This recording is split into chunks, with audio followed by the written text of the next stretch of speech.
On joint Richard Latendresse à Washington. Alors, les États-Unis ont franchi ce matin, Richard, le cap des 50 000 décès liés à la COVID-19. Là, pas de quoi se réjouir.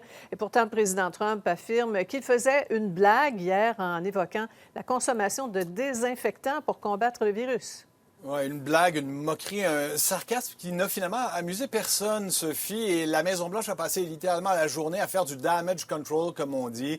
D'ailleurs, il y a sa secrétaire de presse très tôt ce matin qui n'a pas aidé la cause en affirmant, en accusant en réalité les médias d'avoir cité de manière irresponsable le président et hors contexte. Alors, je vous ramène à ce briefing de presse d'hier, Sophie, parce que c'est important. Le président avait décidé d'inviter Bill Bryan, qui est sous-secrétaire à Sciences Technologies au département de la Sécurité intérieure, et il venait faire état d'études préliminaires sur l'effet positif pour combattre le virus de l'exposition au soleil, à la chaleur, à l'humidité.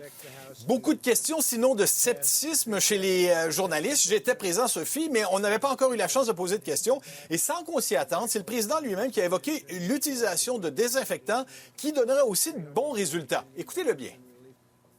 And then I see the disinfectant where it knocks it out in a minute, 1 minute. And is there a way we can do something like that by injection inside or almost a cleaning? Because you see it gets on the lungs and it does a tremendous number of the lungs. So it'd be interesting to check that. So that you're going to have to use medical doctors with. But it sounds interesting to me. Sounds interesting to me. C'est assez clair qu'il s'adressait aux experts médicaux qui se trouvaient près de lui, là. Ben voilà, Sophie, la période de questions n'avait pas encore commencé et en particulier, là, il s'adressait à, bon, bien sûr, Bill Bryan, qui était ce spécialiste qui était venu présenter son étude, mais en particulier la docteure Deborah Birx, qui est une spécialiste, c'est une fidèle au poste, elle vient répondre à nos questions constamment, mais hier, on sentait bien, là, elle est restée de marbre alors que lui cherchait de toute évidence à la prendre à témoin.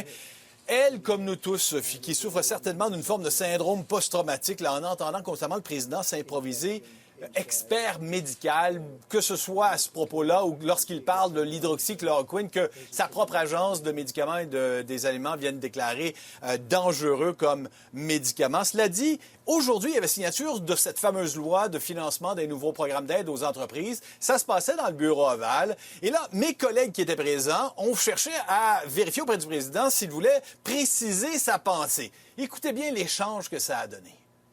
Just to clarify that, sir, are you encouraging you're not encouraging Americans to? No, of course, no, of course.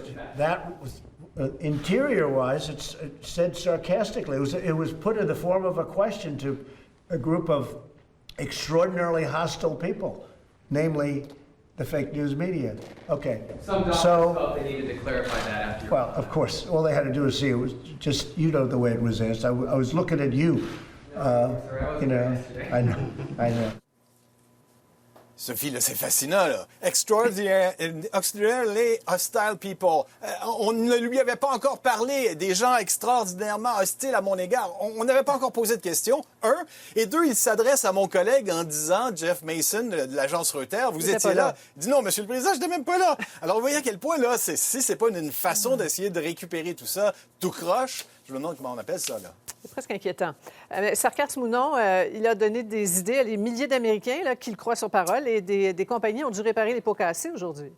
Absolument. Et d'ailleurs, avant même, Sophie, là, dans le Maryland, il y a l'Agence de santé publique qui a reçu des centaines d'appels de gens qui posaient exactement cette question-là, au point où le fabricant de désinfectants, notamment Lysol, a émis un communiqué insistant ne pas consommer nos produits de nettoyage. La consommation humaine de produits désinfectants est dangereuse, insiste-t-on. Et on ajoute à la fin, je trouve ça fascinant, là, c'est une déclaration qui nous est rendue nécessaire après une récente spéculation. Qui a spéculé, sinon le président des États-Unis lui-même, et des activités sur les médias sociaux, parce que ça s'est mis à se relayer tout ça. Mais Sophie, il y a quelque chose qui se prépare. Le président lui-même est mécontent, à la fois qu'on torde ses propos comme il le prétend, mais aussi qu'on ne comprenne pas son genre d'humour. Et ce soir, le briefing de presse n'a duré qu'une demi-heure. Parfois, ça s'étend. Moi, j'ai assisté à des briefings qui allaient au-delà de 2 heures.